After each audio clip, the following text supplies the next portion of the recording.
munaasabad lagu maamuusayay xuska kooda Luulyo ee maalinta xurriyadda gobolada Koonfureed iyo midowga gobolada Waqooyi iyo Koonfur ee dalka Soomaaliya ayaa lagu qabtay madaxtooyada Puntland ee Garowe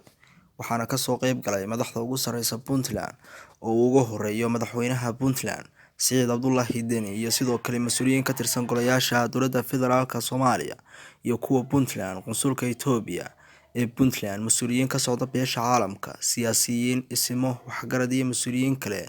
ayaa iyaguna ka soo qayb galay munaasabadda madaxweynaha dowlad goboleedka Soomaaliyeed ee Puntland mudane Siciid Cabdullaahi Deni oo ka hadlay munaasabadda ayaa ku dheeraaday taariikhda maalmihii xornimada iyo halgankii gobonimada Soomaaliya. waxaan marka hore u hambalyeeynaa dhammaan ummadda Soomaaliyeed ee isbuucii hadda la soo dhaafay xorriyadda heshay ee 26 Juun 27 Juun iyo 1 July markii ugu horeysay oo calan uu babado calanka buluugan buu ahaa Hargeysa cidii wixii laga taagay dadkii ka taagayna goob joog bay ahaayeen Garaad Cabdullaahi Alciid iyo Boqor Cabdullaahi baa ka mid ah waxaan caalamka iyo cid walba u sheegaynaa calanka la taagayna buluug buu ahaa dadkii taagayna weli waa joogaan waa ilaalinayaan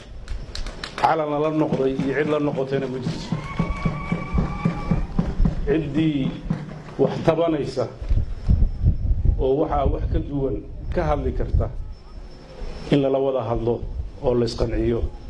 ummadda Soomaaliyeed waa inay u diyaar garoobaan dalkan taariikh uu soo maray gumaysti kala qaybsan buu soo maray wixii halgan ahaa ee soo maray markhaantiyadiisii baa jooga anigu hore uma ogeyn laakiin garaadka Sayid Maxamed baa awoow ahaa weli warka waa nool yahay Sayid Maxamed Cabdullaahi Xasan ma dhiman marka waxaan u sheegaynaa caalamka dadkii xorriyaddan keenay weli waa taageen waan ilaalinayaa runtii hambalyadaas waxaan si gaar ah ummadda Soomaaliyeed ama jamhuuriyadda Soomaaliyeed kadib waxaan u maraynaa halka hambalyo